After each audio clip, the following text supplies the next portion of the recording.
So it's that time of year again where it starts to get cold out. I really wanted to do this video earlier, but unfortunately with the weather, it's been way too warm. Usually you don't want to detail your car when it's below 32 degrees out. Unfortunately, it's like 40 and it's like right around Christmas. So not sure what's going on here in Wisconsin, but the weather just ain't right. So the main problem when you're detailing in the winter is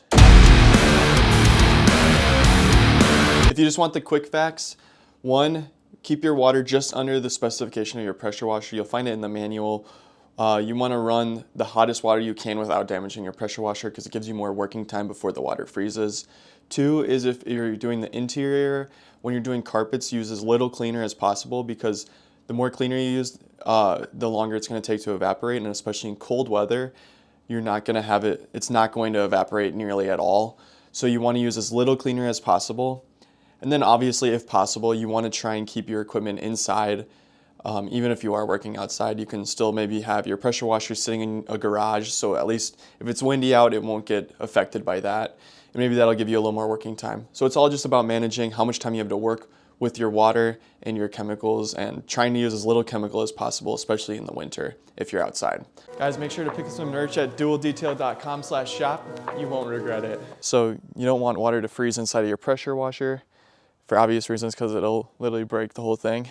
And it's an expensive piece of equipment. And then you also have all your chemicals that are water.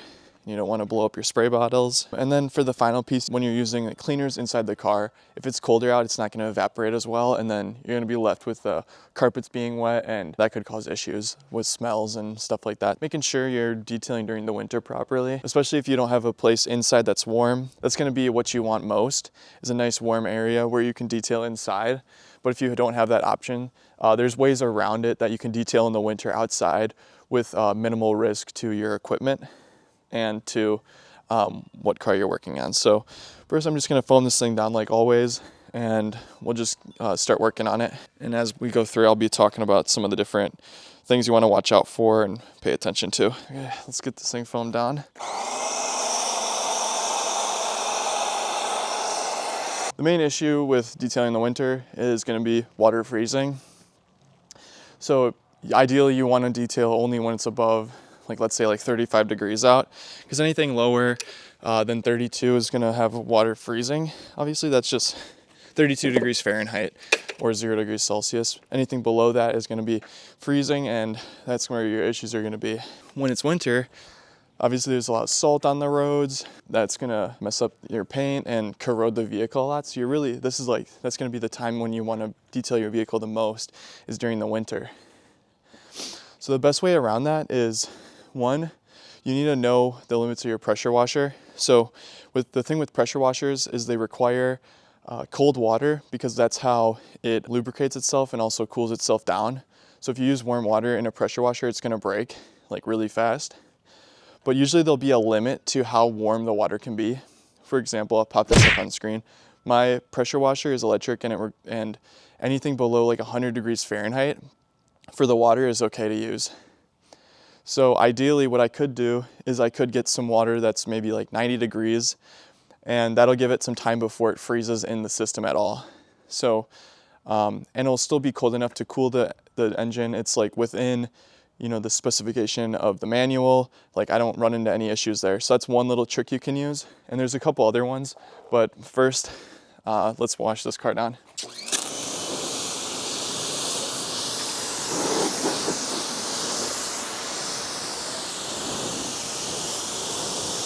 Basically the idea is you want to give yourself the most time to work with the water before it freezes, right? So having that water at a nice warmer temperature, some degree below the acceptable amount, is going to be the sweet spot. So for me, it's like, I think they say anything below 105 is okay. So I could do maybe 100 or 90 if I wanted to be safe. The other part of that is after you got the water warm, you got more working time, right?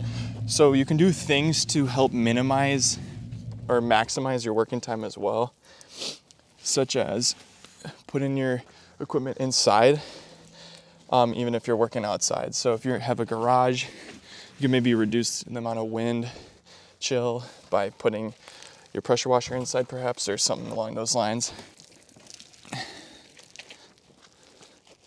If you're really above 40, like it's about 40 right now, maybe a little colder, you're gonna be fine.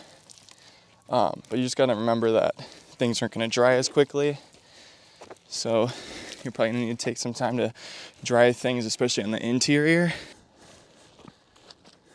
Another thing that could help is obviously if you have a garage, you could maybe work in there. It's gonna be harder to monitor the temperature of the water with some place that isn't your own. So if you're at somebody's, like a customer's place, maybe you can't use like heated water. If you connect your hose to a sink inside, you have that option to easily monitor and regulate the temperature of the water. Whereas if you're working with an external hose bib or whatever it's called, then you know it's gonna be a lot harder to get the temperature to exactly what you want it to be. All right, we're gonna give this thing a rinse down.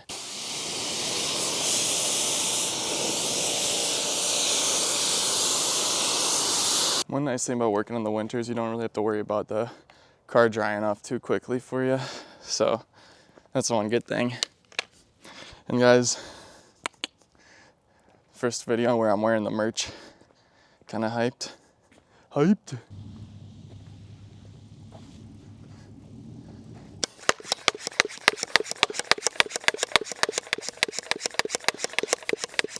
$1,000 pumps later.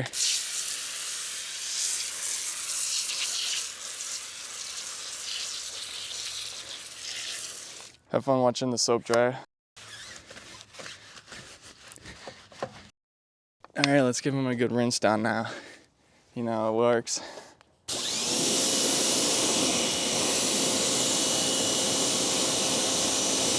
All right, good stuff. Look at that wheel. Clean as can be. Start with the pump. Dang, this ain't foaming at all right now.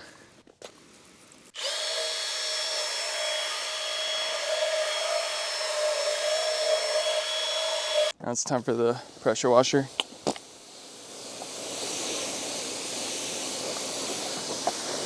We're just gonna give these a place to dry. Now we're gonna move to the inside. This one's honestly not that bad, so I don't think this will take me too long. Like the seats are pretty much clean. I'm just gonna rub them down. Driver's side is probably the worst portion. And I got some new angles for y'all today because I got a new little camera I'm gonna try using. And yeah, we're just gonna pop right in. Ooh, nice. Hey guys. Really? I'm really hoping this is recording well. It is a little awkward trying to get up in here with you guys on me.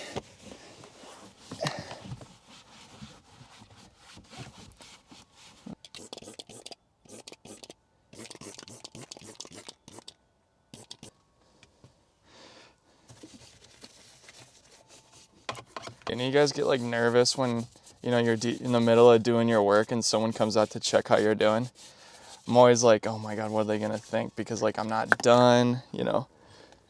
I think it's probably not very, you know, reasonable to be worried, but just always like, what are they expecting versus what have I done? I always know that how it ends up, it always looks really good, so don't have to worry too much about these kinds of things. Also, you start seeing all these like certifications for detailing and all this crap, and it's like, man, what the heck? It's just cleaning. Do you really need that? It's kind of just ridiculous. Well, people just want to profit off anything, and I guess the $300 certification works, right? With the cold weather on the interior, obviously the more cleaner you're going to use, the more wet the car is going to be. So with the interior, you want to try and be as delicate as you can when it's the colder temperatures. I recommend using like very small amount of cleaner, and this is just a general rule of thumb anyways, but you really want to be a lot more aware of it while it's cold, because if you're not aware of it and you're using a lot of chemical, then when the person gets their car back, it's going to take a long time for it to dry, and it's also going to smell like those chemicals you're using for a very prolonged period of time. And the wetness can actually cause issues like mold and stuff if you're not careful. So if you're using a lot of like water, like a very watery chemical, that's where, you know, the issues can start to arise. So I just recommend, you know, with the interior cleaner, you can pretty much do your normal thing. You're not gonna have to worry about that because you dry it all up. But with things like the carpet cleaner, that's where issues can start to arise, stain remover as well. just because of the dampness of the rug, and then you can introduce a lot of bacteria from people's shoes and stuff. So I think it's like probably the most prominent, or most, you have to worry about it the most when you're doing the carpets. Trying to get this like cheese crust off of here. I don't know if you guys saw that on the camera.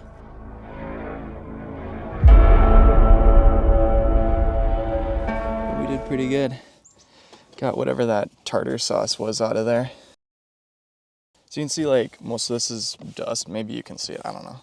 I don't know the quality of this camera. I'm recording at 4K, but the quality might not be that great from what I was witnessing. So it's the GoPro Hero 7, so it's a little outdated. I'm not gonna complain. So I feel like I'm addicted to buying tools and stuff. And you can see, even though it's 40 degrees or whatever, I don't have to worry too much about the interior cleaner drying or it getting sticky, you know, because I can just kind of whip it out and take care of business right away. So yeah, we're just gonna get this little bit of glass here, and we can work on some of the outside, more exterior facing plastics. So let me just get this big screen. Man, how do you focus on driving when you got something like this in your... Getting those corners, the one finger corner method. Ka-chow! Alright, there's like some bug splatters on the windshield, so I'm gonna see if I can take care of that on the outside. I'm just getting some of these more bizarre, peculiar angles. Ooh, this will be great. You guys can see me do the foot pedals for once. Look at that. Looking good as Gooby. And I've used this brush so much. All reliable.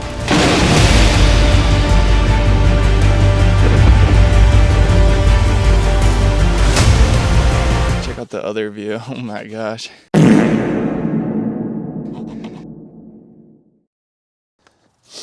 So with these seats, like, because they're just leather, what I like to do personally, so just spray them down, and then I just get the one finger.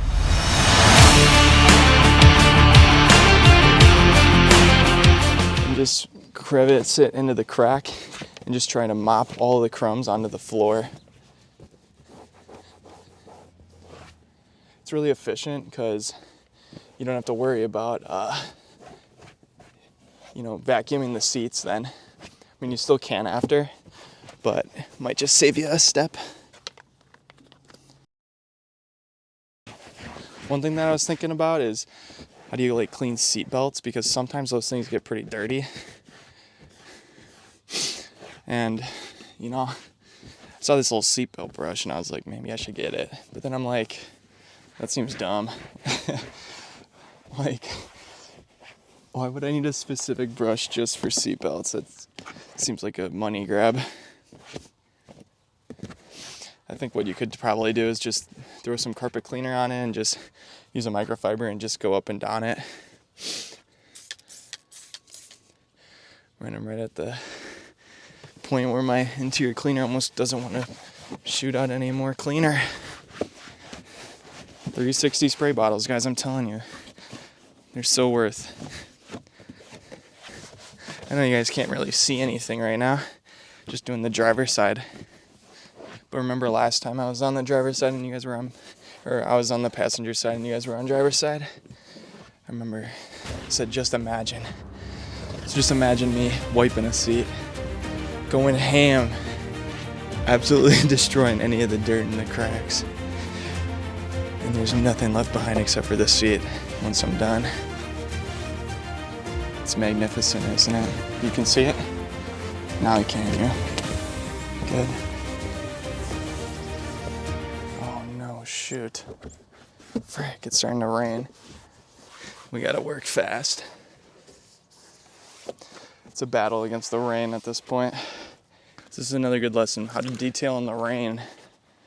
Not just talking about snow anymore. We've graduated. We've ascended beyond snow. I'm telling you guys, it's like literally December 27th and it's like freaking raining. It should be snowing if anything. So one thing I'd like to note here is that I'm really just brushing the carpet without using any chemical cleaner.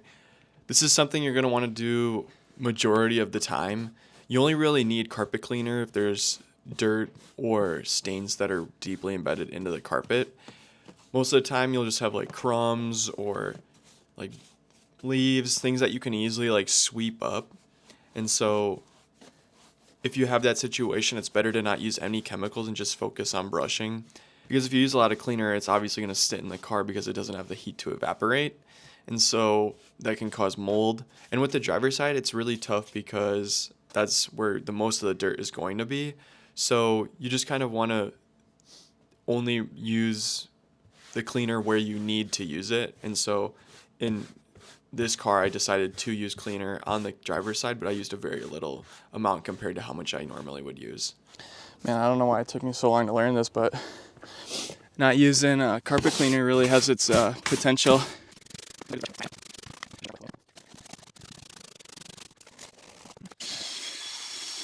Literally just only brush this, and it's basically like clean. So sometimes you don't got to use a whole lot of chemical, which is going to be more beneficial in the long run. Save you money and also better end result. Let's get this vacuum in now.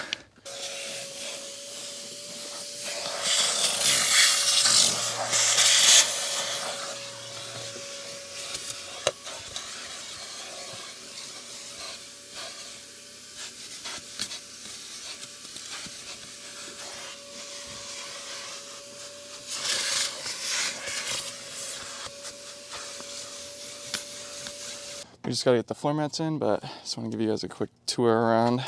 So look at that. That's like it after. And this is the one where we did use a little bit of the cleaner. But it's looking really good.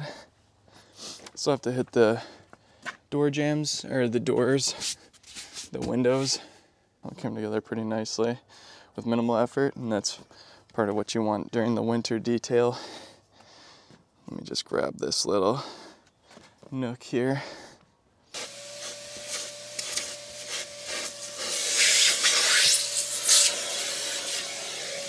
We're gonna start packing some stuff up. I've obviously got to hit the glass still, so we'll do that. But just gonna take a couple seconds to get everything squared away.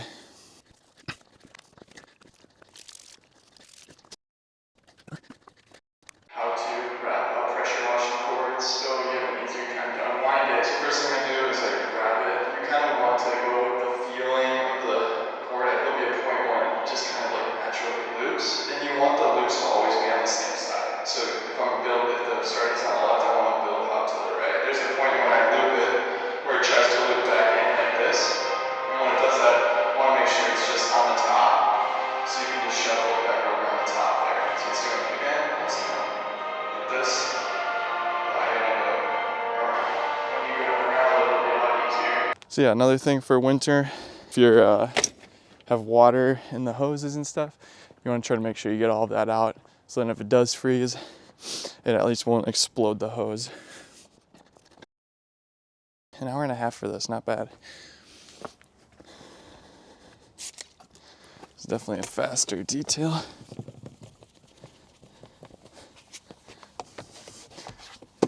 I found it about, doesn't have to be the exact spot.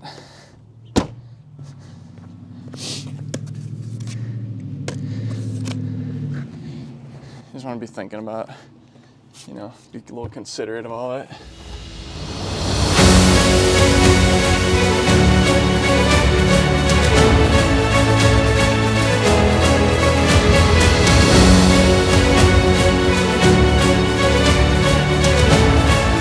So yeah, that's how you make sure that's how you safely detail in the winter, so you don't break any equipment or bust anything up. So it's good that you're watching this and you're considering the fact that you want to take care of your car during the winter. And I hope I was able to help you kind of get some ideas.